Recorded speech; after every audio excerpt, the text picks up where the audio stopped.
This is Global Business coming to you live from Nairobi, where it's 9 p.m. I am Peninah Karibe. We begin with a look at the markets, and South African stocks recovered after a difficult trading period on Monday. The Johannesburg All-Share Index up over 1 percentage point. The All-Share Index was led by upwards by paper and plastics packaging maker Impact, which issued a trading statement predicting significantly higher underlying earnings per share for the year to December 2018, lifting its shares by over 12%. Coming up on the show tonight. South Africa's consumer goods company Clover could soon hit international markets. A cryptocurrency fund CEO dies with at least $140 million locked away. And South Africa digs into its platinum reserves for its 3D printed jewelry. Consumer goods group Clover Industries has received a buyout offer from a syndicate of companies. These include Israel's Central Bottling Company that could see its dairy business expand into new and international markets, including franchises like the Coca-Cola Company, Carlsberg, the Muller Group and Diageo. The deal values Clover at around $359 million and is still to be evaluated by an independent board. It also pushed the company's share price up by 21% on Monday. All right, Angelo Coppola is live for us in Johannesburg with more on this. So, Angelo, this is big news. How has the market responded? Well, look, I've been watching the Clover share price during the course of the day, and it was very flat today. It actually moved sideways. Most of the upside happened yesterday. It was trading at around 23.10 at the close today, and that's just up 0.39% on that big leap yesterday. So no great shakes. Traders do suggest that shareholders will be over the moon, though, because they're getting well above the premium for their patience from a company that really didn't live up to expectations, I'm told by traders, of course, that if they owned the stock, and they would have taken it at 2,500 and run for the hills. So it's good news for those people who are still invested in the share. Obviously, we're going to have to wait and see whether that independent board does acknowledge the deal and pushes the deal through, Peninah. And Angelo, how are shareholders being cushioned from unfair disadvantage? Well, look, there isn't much downside here for the shareholders at that offer price. It's much better than they could have expected. Many shareholders were expecting Clover to do a lot more and deliver a lot more value than they actually did. There were lots of promises made, I'm told, but not that much delivery. And the share being listed from the JSE and the Namibian Stock Exchange, once all those conditions have been met, means that shareholders will be well paid. The South African portion of the consortium, Brimstone, did say earlier this morning that if shareholders still wanted to maintain an interest in Clover, they can do that by accessing the Brimstone share, which is listed on the JSE. But it's considered a convoluted way of benefiting from that new management structure, Peninah. So how is the power structure going to look like for Clover and CBC once this takeover is complete? Well, look, based on the structure of the consortium, the Israeli grouping will be the controlling owner of this business with around a little bit above 70% of the ownership. They apparently have the expertise to grow that sub-Saharan footprint. Brimstone, which is the South African component of this consortium, will have a 15% stake of that delisted entity, and it will use its South African knowledge and stay focused here. They're looking at the informal market in South Africa and the SADC region for local growth, and they plan to double the number of traders who are moving that Clover product to around 60,000 entrepreneurs. So there's no question about who's in charge and who will be driving the future strategy of this business, Peninah. And Angelo, what will this deal mean for the value of Clover? Well, look, Clover, of course, we know is going to be delisted. That's the plan. It's most likely to happen by the end of August, and it disappears from those two markets it's listed on. The new owners and the retained Clover management, they'll be having about 6% of that delisted business, are probably the only ones who are going to benefit. By the way, that 6% is probably going to be in the form of a share option that the managers will hold. But investors would have no way of getting into that business unless, of course, Clover or its new owners come back to the market looking for capital in the near future, which could happen or not, depending on how successful that management team are at expanding Clover, unlocking some efficiencies and increasing profit, Peninah. Okay, so if the deal is complete, are they likely to get a tax holiday according to government regulations? Well, look, the deal is, as you said, worth around $359 million, $278 million of which is foreign direct investment, which is coming in from foreign partners. So this should make President Ramaphosa very happy. That tax holiday or incentive will probably then kick in, but only once all those regulatory hurdles have been jumped over. Ramaphosa, of course, will also want to make sure that there aren't any job losses once the deal does go through. In fact, I understand that the future owners predict about 100 new permanent jobs will be created locally. So it does appear to be a win-win for all concerned.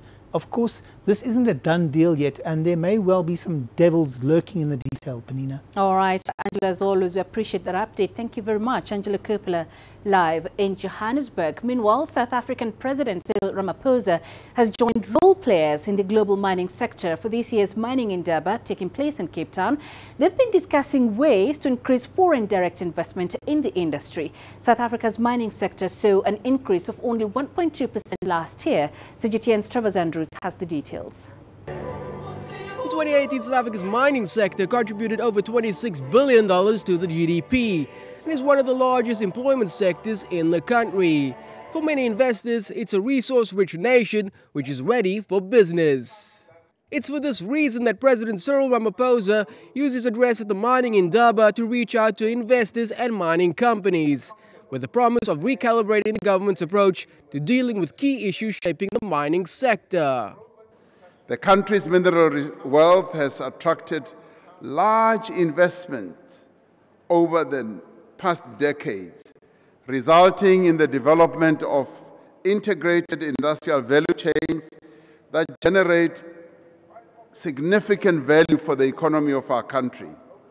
And South Africa holds the world's largest, as many of you will know, reserves of platinum group metals and manganese, and some of the largest reserves of gold, steel, diamonds, chromite, ore, and vanadium. But it's not just South Africa's mineral resources which hold great value to potential investors. Many African countries are also using the platform to market their countries for inbound foreign direct investment. South Africa's mining sector, though, is beginning to see the green shoots of positive change.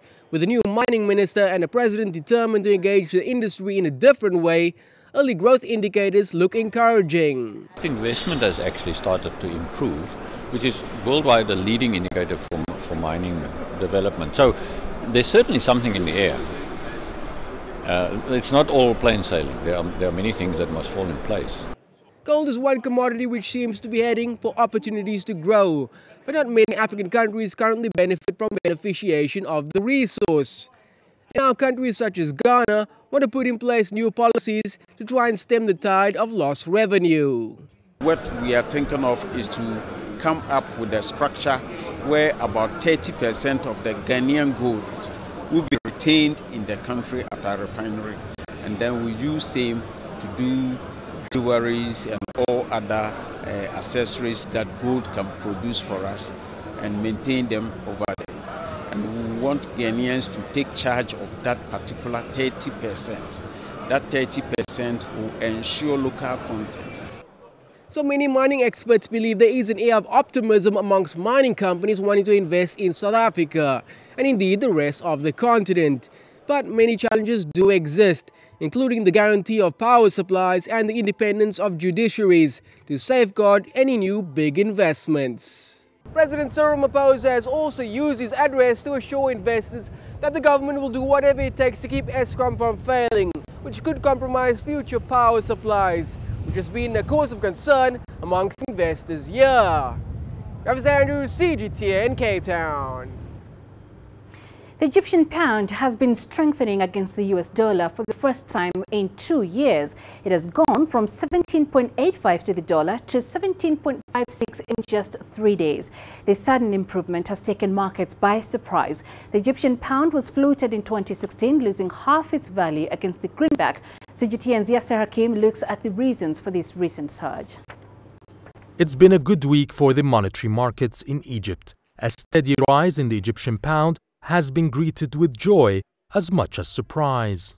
The sudden rise in the value of the pound came as a surprise to us all. Some believe it's a result of the return of foreign investors to buy Egyptian treasury bills, and this created a supply of dollars. Others believe the central bank might have pumped hard currency in the market to support the Egyptian pound and hit back at illegal currency traders.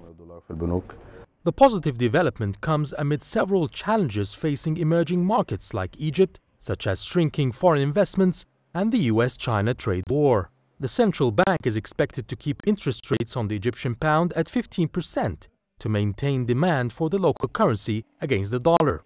But can the Egyptian pound sustain itself through the long term? Capital Economics, Goldman Sachs and others are speculating the Egyptian pound will be falling steadily from 17.65 pounds to the dollar to 19 pounds by the end of the year and could reach 21 pounds by 2021. To avoid this, we need to drastically increase revenue from tourism, exports, Suez Canal and expatriates' remittances. The government will also be tapping the international markets for hard currencies soon. It's planning to issue $4 billion Eurobonds and 1 to 2 million euro European bonds in the next few weeks. And for the first time, Cairo is targeting the Asian markets. It has announced plans to issue Panda and Samurai bonds from China and Japan in the second quarter of 2019. Yas Hakim for CGTN, Cairo.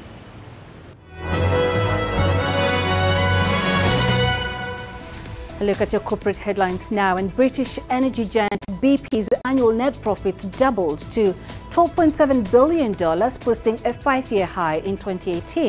This stronger-than-expected growth was largely driven by a sharp rise in oil and gas production and the acquisition of BHP's U.S. shale assets. Following the announcement, BP shares rose more than 3.3% in early trade, hitting their highest since early December.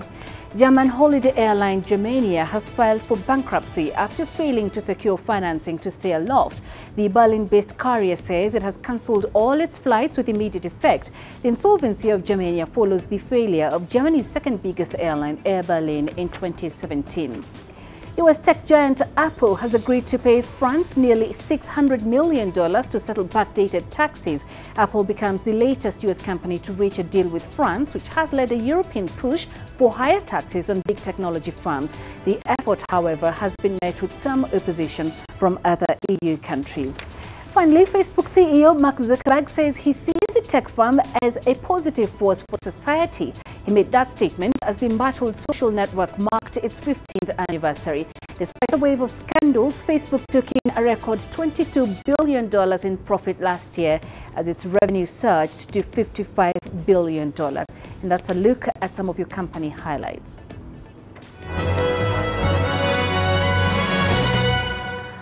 This is Global Business, coming up after the break.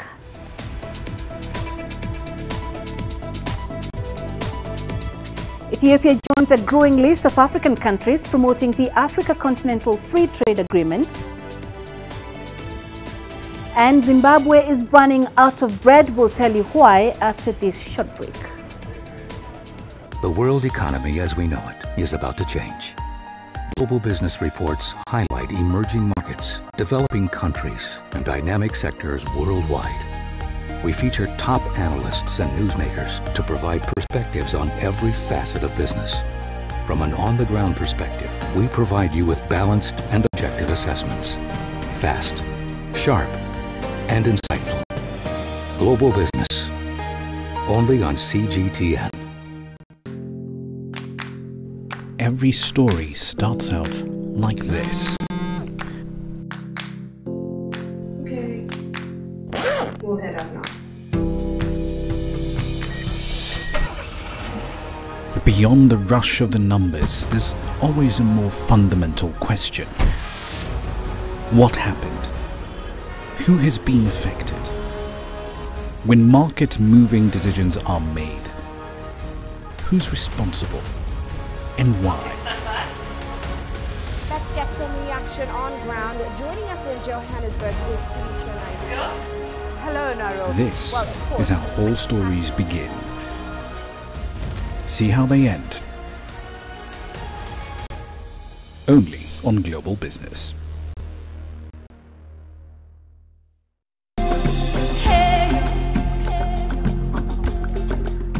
is my kind of city. That's because when I'm here, I feel like I'm back home in Lagos or Abidjan, which are two of the major cities I grew up in.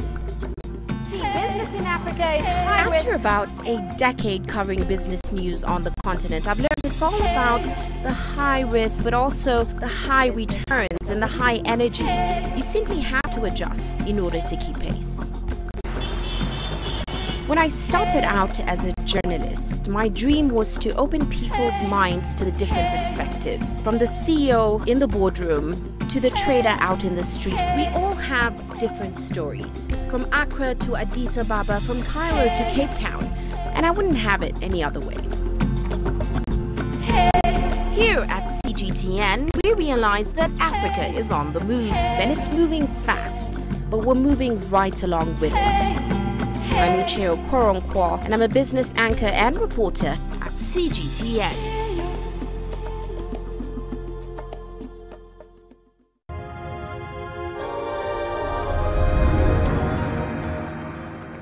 Ethiopia has approved its membership to the Africa Continental Free Trade Agreement. It is one of the biggest trade deals since the creation of the World Trade Organization's attempts to create a single market in Africa. Ethiopia hopes the agreement will create a closer and full regional integration in Africa. CGTN's Gurum Chala tells us more. Ethiopia called its decision to endorse the Continental Free Trade Area Agreement historic. But for Ethiopia, it's also about making a decision that could open more doors for its economy and fellow African states, and in the process, achieve common rapid economic growth. We want to create a strong, closer regional economic integration throughout Africa. As a leader in Africa, Ethiopia has to play its role in this regard. But number two, before we advance the negotiation, we have done considerable study assessing the impact of CFTA on Ethiopian economy. And the impact is quite positive.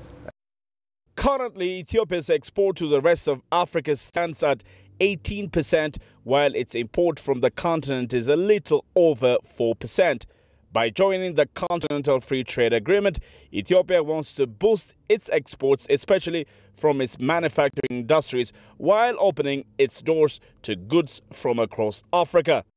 As you know, Ethiopia's export performance is hindered because of poor trade logistics.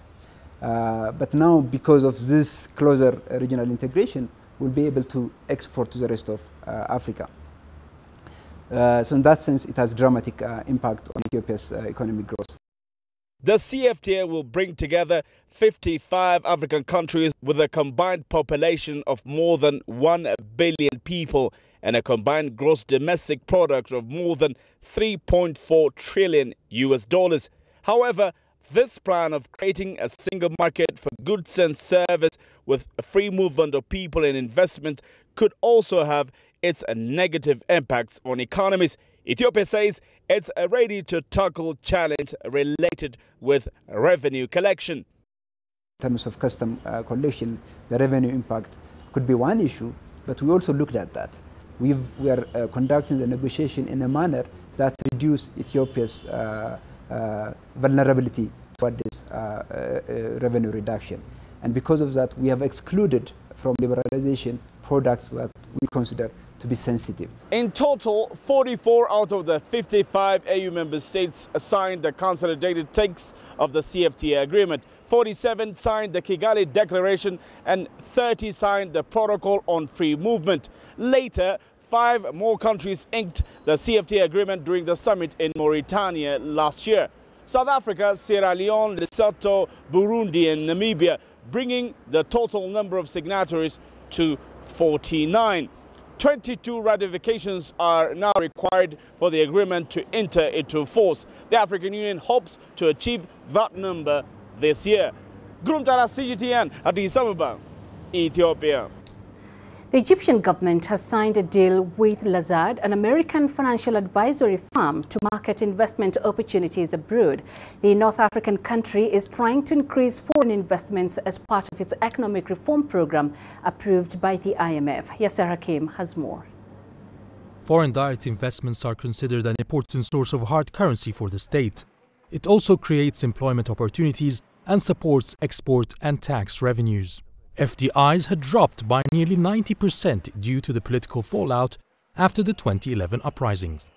Cairo has been working hard in the last 4 years to attract investments back to the country. There's been a gradual increase in foreign direct investments from $2 billion in 2014 to just over $7 billion last year. However, the government was not able to hit the target of $10 billion in 2018. It has reached out for professional assistance in the form of Lazard Financial Firm. Lazard is one of the prominent international advisory and investment marketing firms that has been in the market for 170 years. It has portfolios in 27 countries, managing assets of $250 billion. It has a lot of success stories and submitted the best offer that caters for the needs of the Egyptian government. Meanwhile, new laws and legislation have been adopted to facilitate procedures for foreign businesses. The competition for shrinking FDIs has become extremely fierce, especially with similar emerging markets such as Turkey and Argentina. Egypt now has a favorable investment environment, access to huge African markets through COMESA and free trade areas, in addition to the new investment law and updated infrastructure in place. A renowned firm with its reliable and strong portfolio can convince its clients to invest in Egypt instead of the other markets. Egyptian officials say they hope to attract $12 billion in 2020. Yes, Hakim for CGTN, Cairo. Imagine a world without coffee. As hard to picture as it may be, it could soon be a reality. Research recently published by experts at Britain's Royal Botanic Gardens at Kew found the current conservation measures for wild coffee species are not enough to protect their long-term future. Egyptians are starting to show increasing anxiety over the possible disappearance of an essential part of their day. 2 weeks after UK scientists warned that more than half of the world's wild coffee species are at risk of extinction, Egyptian lovers of the precious bean say they simply can't picture a world without it. A report issued by Cairo's Chamber of Commerce said that Egyptians consumed 45,000 tons of coffee in 2018 compared to 40,000 in the previous year.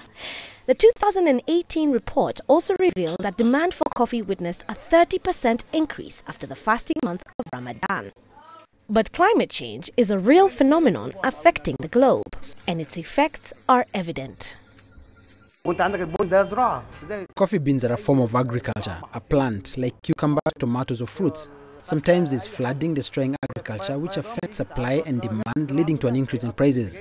Now there's global warming. There are so many changes. Even summer and winter have changes in temperature, both in Egypt and globally. Today, you see the change in Egypt's winter through heavy rainfall. You see the changes in heat. A lot of Arab countries now have summers reaching up to 60 degrees Celsius and other crazy numbers. In the North African country, which is home to 100 million people, coffee lovers and coffee shop owners simply can't believe an essential part of their day could soon disappear. The idea of coffee beans going extinct is simply impossible. Many people can't live without coffee. So no, if what you are saying is true, then there could be something they will do. Something else will be invented as a substitute for coffee. We can't live without coffee beans, or at least 70 or 80% of us. I did hear that coffee species are at a risk of extinction. At first, I expected it to be a rumor that coffee beans will go extinct after a few years in the world. But then I did some research to be sure, and I realized that yes, climate change might lead to the extinction of coffee. So if that happens, I wish I won't be around to see it. I simply cannot live without coffee. Commercial coffee Arabica is one of the species at risk of extinction, which is one of the most widespread blends in Cairo. Scientists said targeted action is urgently needed in specific tropical countries, particularly in Africa and in forested areas, which are being hit hard by climate change. Terry Wangari, CGTN. To Zimbabwe now, where despite a 70% price increase, bread still remains a scarce commodity. As CGTN's Foraimo Kutuya tells us, bakers are struggling to meet demand after a national shutdown brought supplies to a halt. A long-running foreign currency shortage has shrunk bread production and pushed imported wheat-dependent bakers to the brink. Delays accessing foreign currency through formal channels have held up payments to international suppliers, some of whom have cut off credit lines and withheld their wheat. A lot of bakeries are closing each and every day. Those who are operating right now, it's because of intervention by the RBZ, because they are big bakeries. But for small bakeries, for us indigenous small bakeries, we have already closed the shops. Zimbabwe requires about $13 million per month to import wheat for flour milling. The current shortage is expected to continue until more forex has been released. Meanwhile, there's been more misery for consumers. The price of bread has gone up by nearly 70% in the last few days. It's an increase that has shocked the market, but which producers says still isn't enough to cover their costs. A loaf of bread now costs $2.50, up from $1.45. The Minister of Finance and the Central Bank Governor need to make a plan to allocate the bakers the money they need, because we cannot afford to buy bread at the current price. A selling price of $1 or the equivalent in bond notes or electronic currency would be ideal for bakers who had previously sought subsidies. We don't need funding from the government for us to deliver. We need a conducive environment in terms of policy. Government must just announce that, yes, if you are selling on RTGS, the currency is there. If you want to use the bond note, we've got this. If you want to use US dollar, we've got this, like they did in fuel. You see, the fuel supplies slightly improved. In the face of the shortages, Zimbabwean millers are diverting flour supplies for cake and confectionery bakers to prioritize bread making. Farai Mwakutuya, CGTN, Harare, Zimbabwe. You're watching Global Business. Still ahead.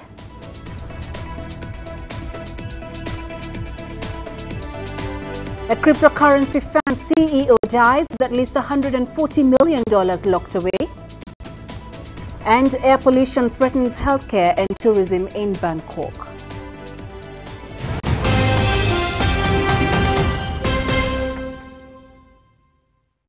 Business in Africa is at the crossroads. We celebrate those who are adopting and thriving despite the challenges, from grassroots to big businesses. Global Business takes you along for the ride as we track the making of a giant. Only on CGTN.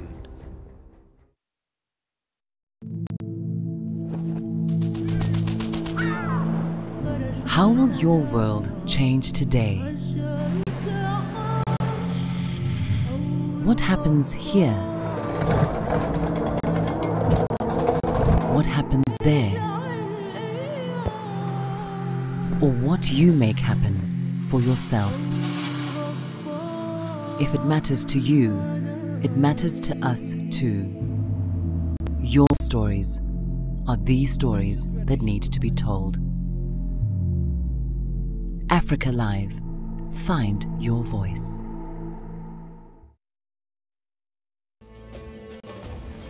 There's more to this place than just glorious landscapes.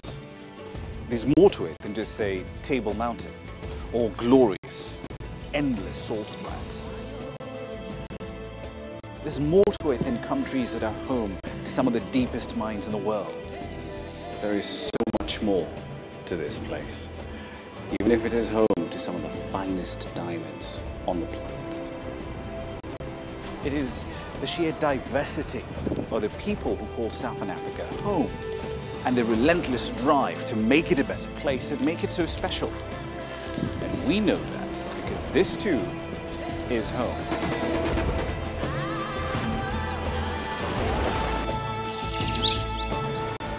No one knows Southern Africa like we do. CGTN. See the difference.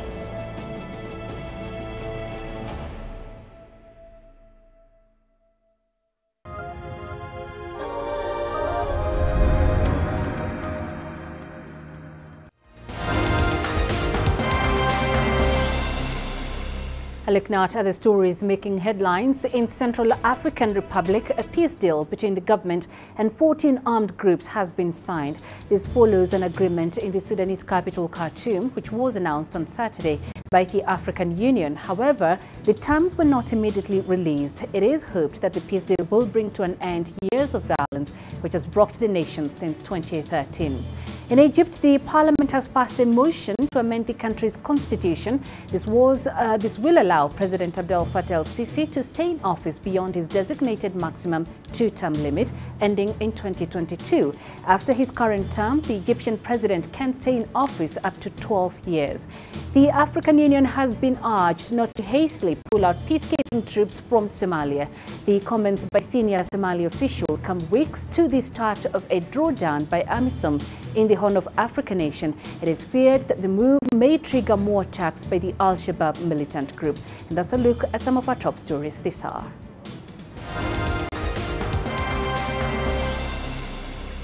Digital asset exchange Quadriga CX has become the latest cautionary tale in the unregulated world of cryptocurrencies.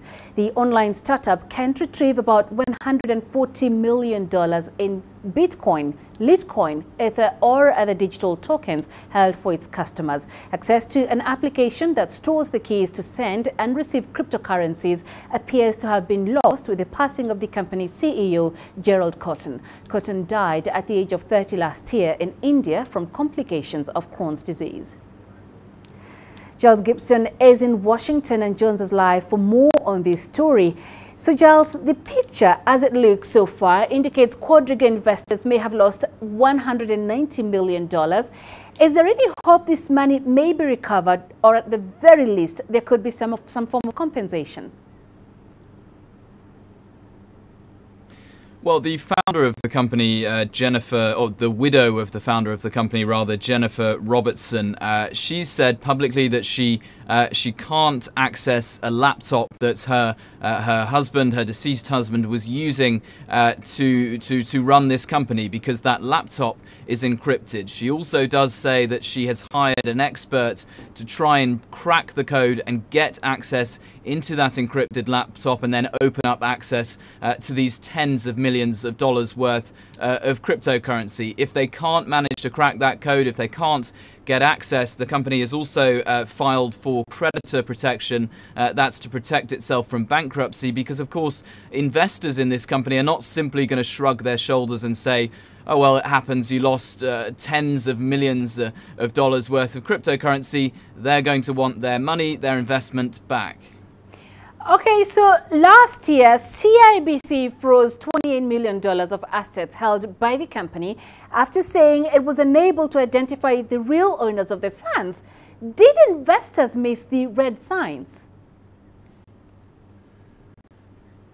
Well, not only that, also there are reports that the company was taking investment, it was still taking funds after Cotton's death, the founder's death, late last year in December. So there are question marks over the company's practice there. As well, what this entire issue seems to be focusing on really is their processes of storing the money.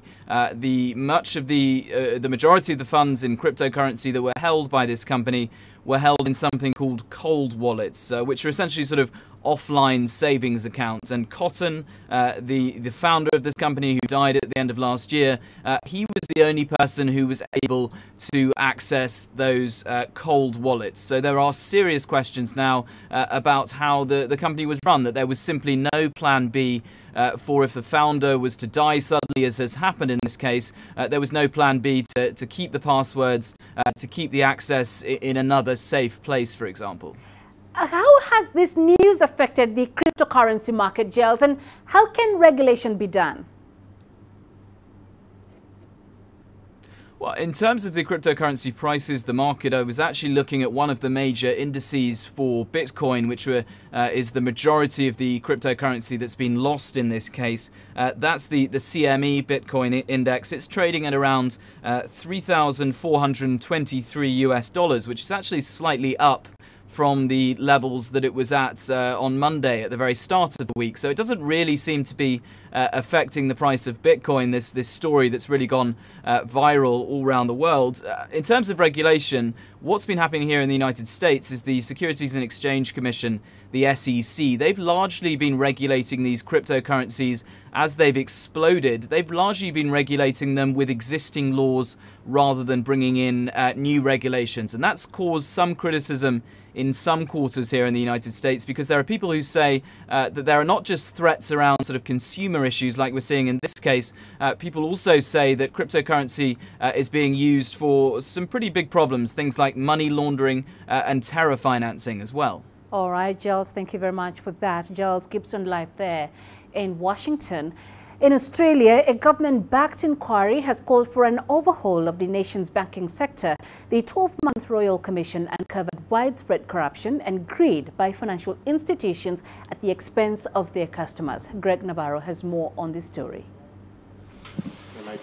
Australia's Treasurer was blunt when talking about the results of a year-long inquiry into the country's banking sector. It's a scathing assessment of conduct driven by greed and behaviour that was in breach of existing law and fell well below community expectations. The government-appointed Royal Commission was created to investigate allegations of widespread misconduct. It heard thousands of submissions from the public. The charging of dead people, the sale knowingly of worthless insurance policies, and who could forget the appalling audio recording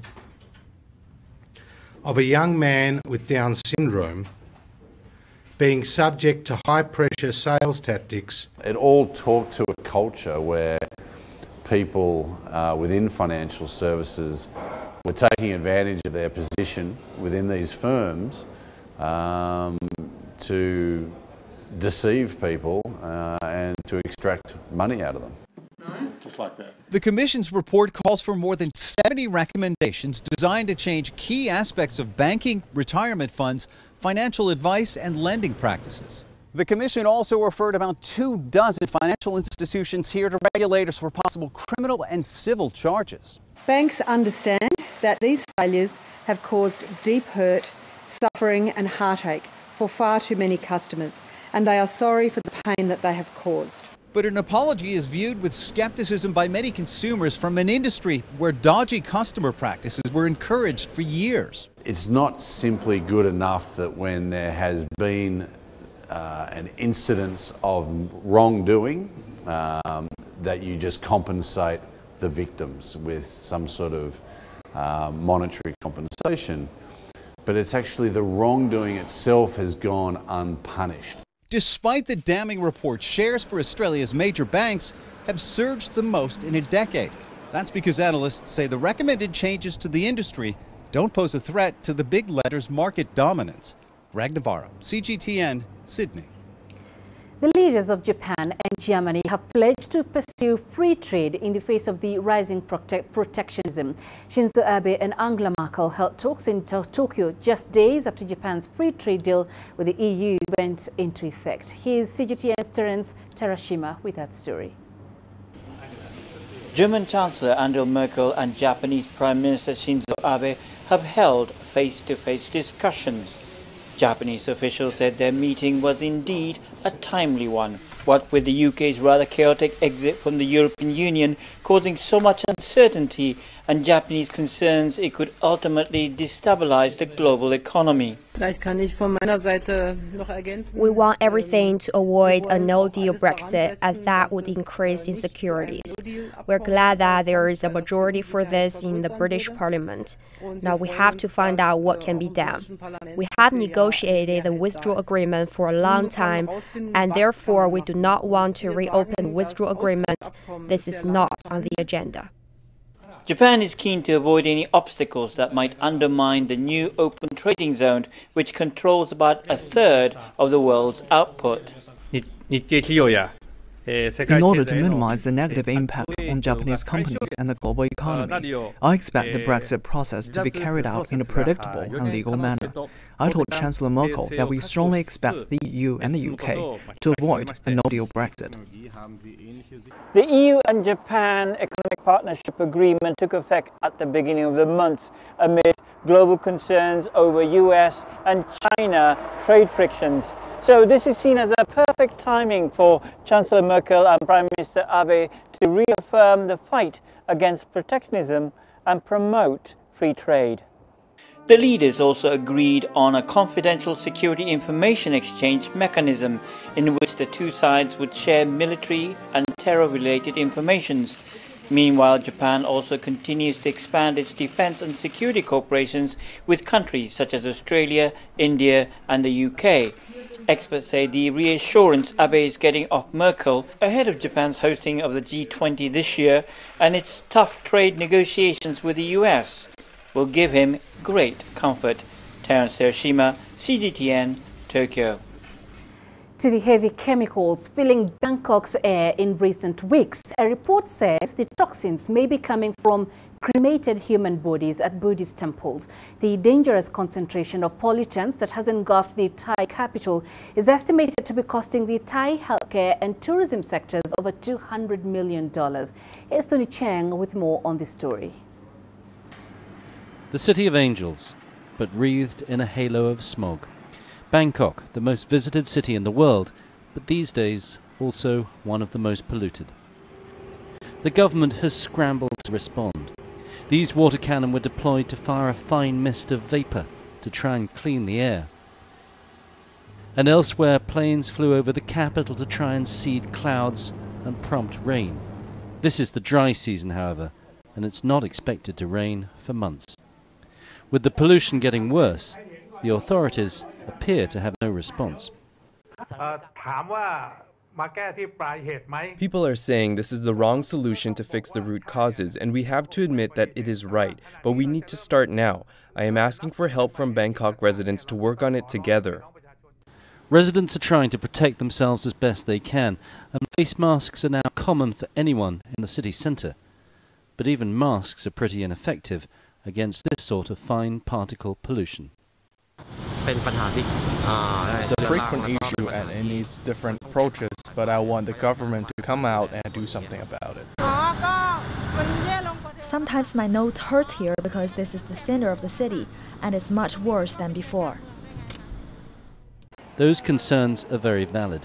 Recent research shows that toxic heavy metals like cadmium, tungsten and arsenic are in the smog in dangerously high concentrations.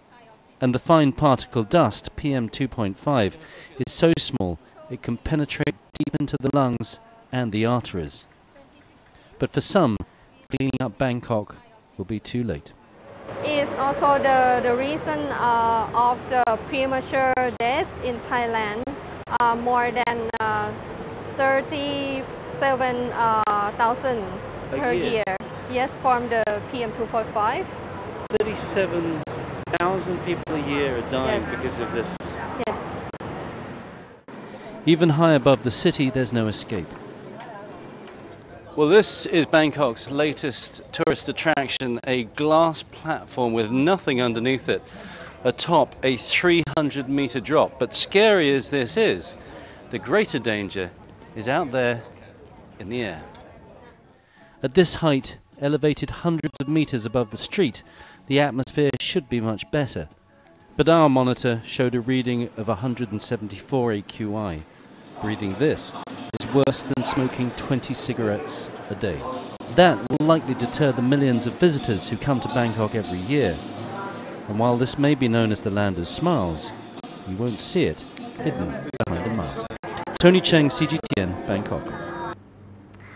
China has welcomed the Year of the Pig with a favorite pastime, watching the China Media Group Spring Festival Gala on television. The 4-hour show broadcast on Monday night, it drew nearly 1 billion viewers at one point. Let's take a quick look at some of the top highlights.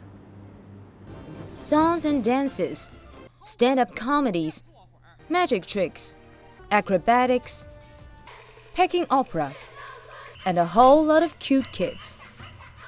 This year's Spring Festival Gala had all the traditional elements and some new touches to make it even better. This year's show was presented with high-tech special effects, virtual reality, and artificial intelligence. And to attract younger viewers, the gala called on people to upload their Spring Festival stories on TikTok, a popular video sharing site. The videos with the most likes will be shared live during the gala. Every year, some 1,000 people are invited to watch the show live. They can be celebrities, scientists, doctors, professors, or other prestigious members of society. This year, the pilots and crew members of a Sichuan airline flight attended. They safely landed a plane and saved hundreds on board after the cockpit window was blown away in mid-air last May. The gala was also broadcast globally. For many Chinese overseas, the songs and dances have brought them closer to home. Ma Ke, CGTN. Let's take a look now at commodity prices. Oil prices edged up today, buoyed by expectations of tightening global supply due to U.S. sanctions on Venezuela and production cuts led by oil cartel OPEC.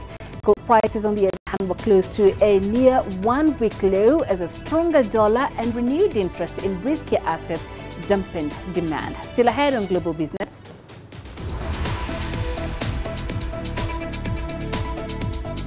South Africa digs into its platinum reserves for its 3D printed jewelry. And we bring you our first offer from a series of Turkana discoveries.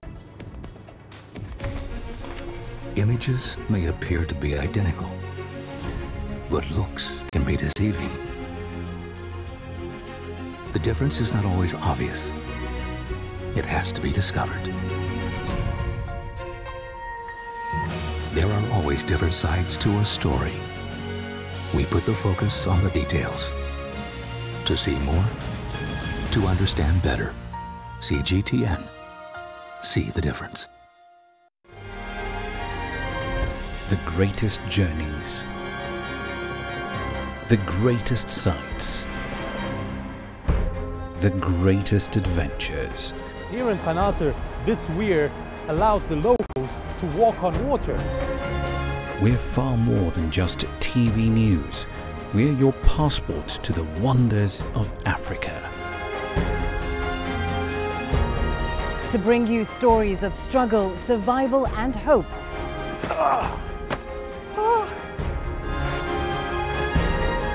So let's explore.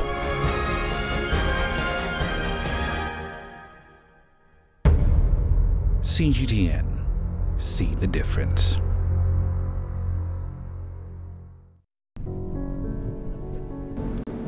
For decades, scientists working here have unearthed the remains of ancient man buried deep underground. But that's not all there is to Kenya's Turkana County.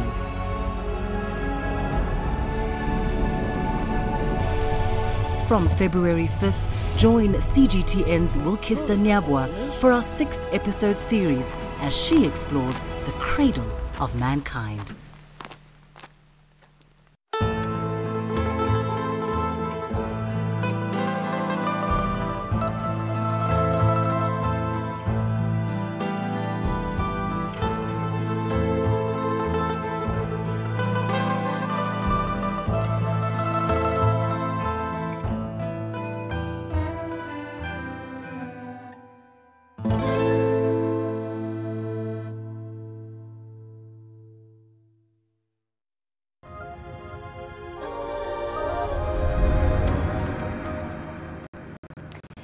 Group Loanmen has teamed up with 3 South African universities to produce platinum products with a 3D printer. Together, they have printed platinum jewelry with complex designs, including rings. Here's CGTN's Sumitra Naidu with that story on Grassroots tonight.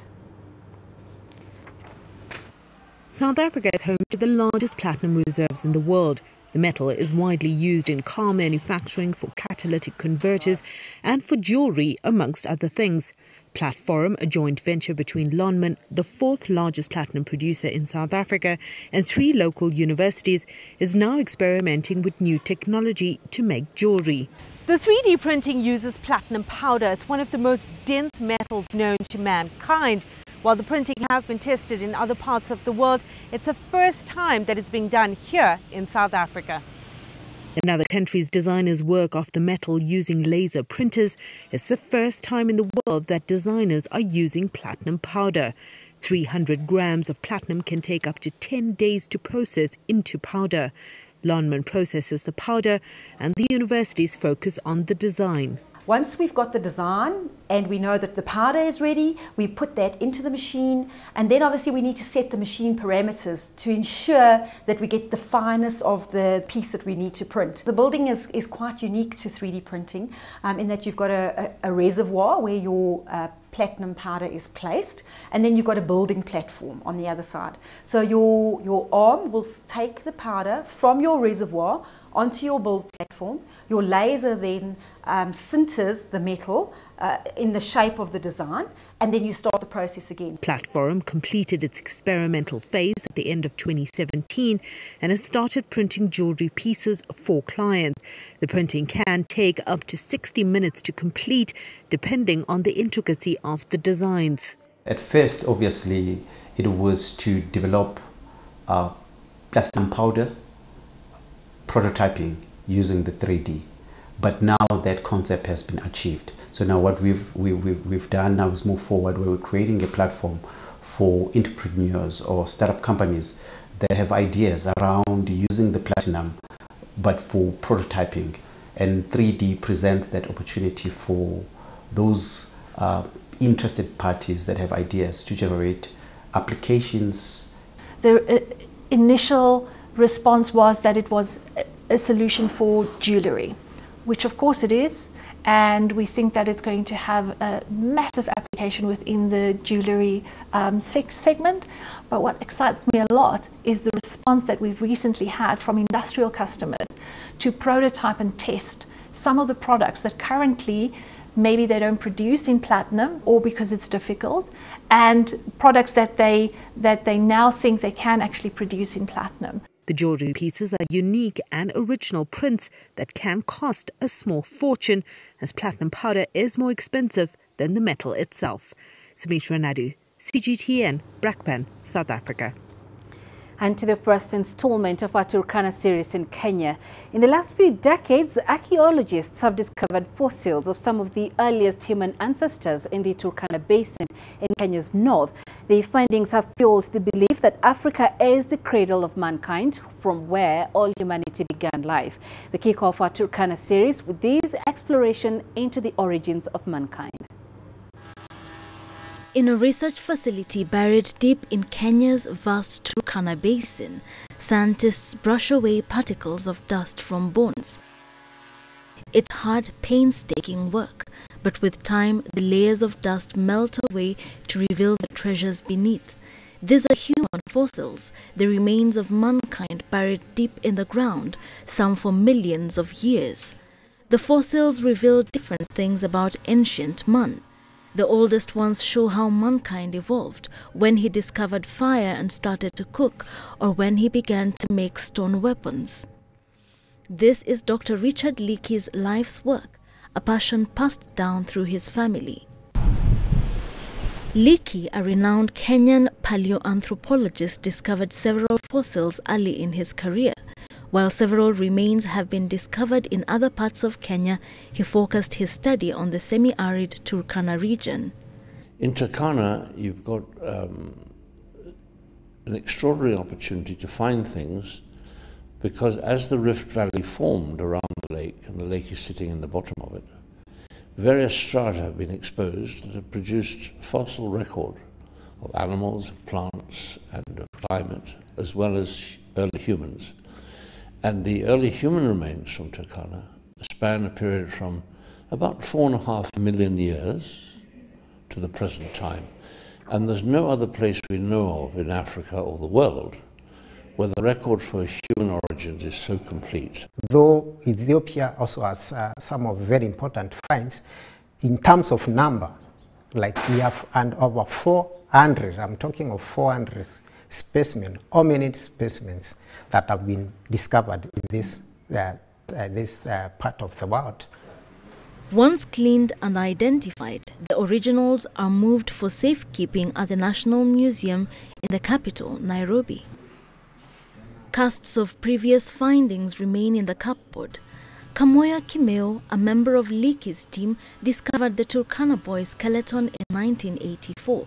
It is the nearly complete skeleton of a boy aged between 9 and 12, believed to have lived 1.6 million years ago.